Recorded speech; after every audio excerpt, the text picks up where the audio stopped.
who are back with us, blogging at the F.A.S.T way. Thanks for checking us out once again. I'm here with Aarik Wilson. JJ Milan here. We wanted to bring a topic today about being able to recover from significant injuries. Aarik and I have both had significant injuries in our sports, and with our sports, they require a lot of, I guess, putting yourself in situations where you're vulnerable to injury.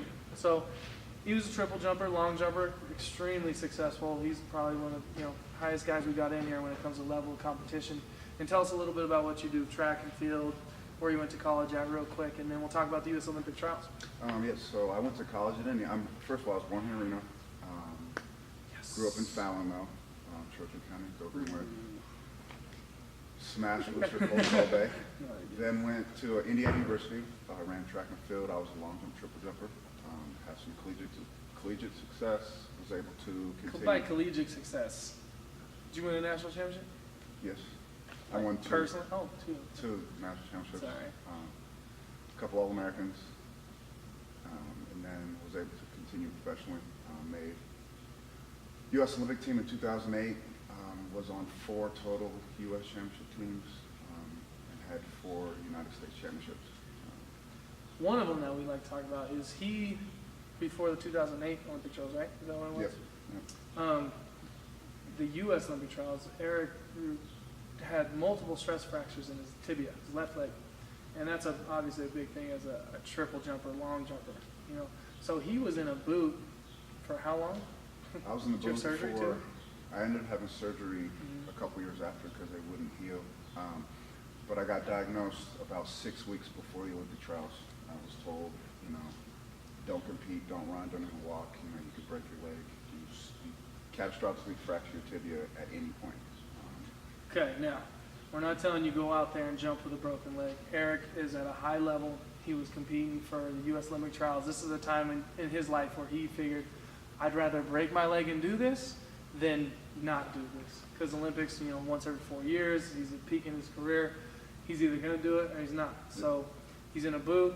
He gets out of, or he doesn't get out of the boot. He literally gets on a plane to the U.S. Olympic trials and leaves his boot It was in the the car. Yeah, in the car. So he literally goes straight from the boot to competing. And give us a little quick rundown of that day. How'd it go for you? It was tough. I hadn't sprinted. I hadn't ran at all in 2 months. So So you haven't jumped in 2 months? You haven't ran? I had jumped. We had a HydroWorks.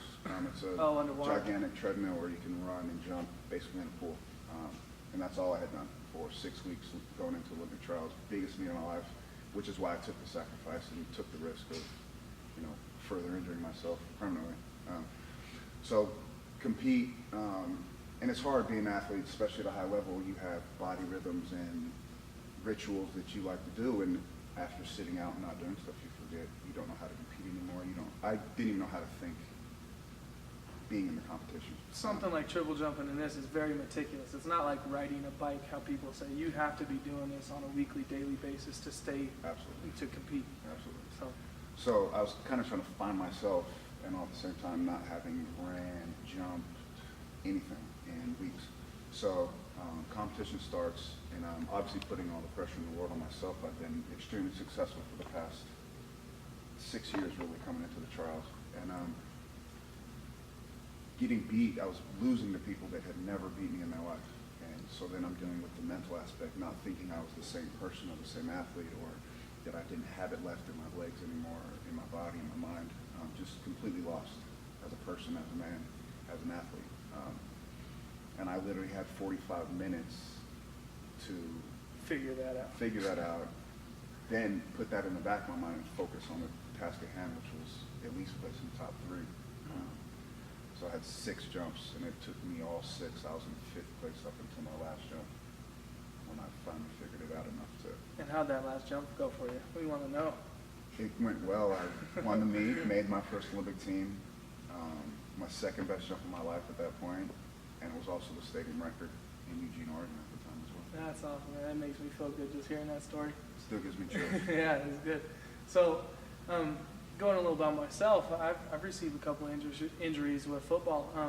One of the ones that was big for me is I never redshirted. I played as a true freshman. I was 17 years old going into my first game. I had to have my mom sign a freaking thing saying I could play because I wasn't 18. So as a senior, I have a significant foot injury where it's called Liz Frank's fracture. It wasn't very common at the time, and I was told you're not going to play anymore. You should take a lot of time off. I had a big surgery and came back from that surgery and broke those screws again, and it was really hard for me because how you were saying, it's a long process. It's hard to deal with injuries. It's hard not being able to do what you know you're capable of doing. And so I ended up redshirting my senior year. Like, who does that? No one does that anymore, And then, so I go through 6 months of physical therapy. I was in a cast for 6 months. I took a whole year off of football. I come back that next year, my senior year of college, and I go into camp, and I'm 4th string on the depth chart. I look at the depth chart, and I'm 4th string. And I was a little offended because at the time I had a lot of success, especially, freshman, sophomore, junior year. And so I just took it out on everybody.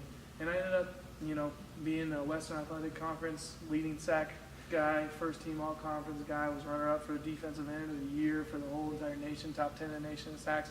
And then ended up making it to the NFL. And another time in the NFL, I was playing with the Indianapolis Colts, had a significant back injury, again, had back surgery, had to sit out.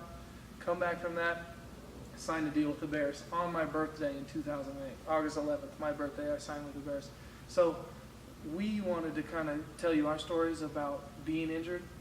Doesn't mean you can't come back from that. Doesn't mean you can't mentally focus, get rid of whatever negativity that's going to be in your mind, because negativity will always creep up in your mind. I don't care if you're a professional athlete or just a normal mom that's taking care of kids. It will get you. So, as an athlete, what we preach in here at F.A.S.T too is being able to overcome those voices in your head, like Aarik did at the Olympic trials, like I like to think I did with the injuries that I suffered and what we were able to overcome. So, one of the more important things that I had to try to find in myself dealing with my injury was that you are going to still be the same person, whether or not you have to change some things you do or how you do some things to account for that injury. You are still the same person, the same athlete you were. You can't lose yourself when you think that all is lost. Because that's one of the biggest things that I had to deal with, was thinking that my athleticism was gone and I couldn't do it anymore. But just finding that inside of knowing that you are that athlete. That's awesome, man. Thanks for sharing your story with us. I'm glad that I was able to give you a little part of overcoming adversity and being able to deal with injury. So thank you for blogging it with me and Aarik, the F.A.S.T way. Fast round. Take care.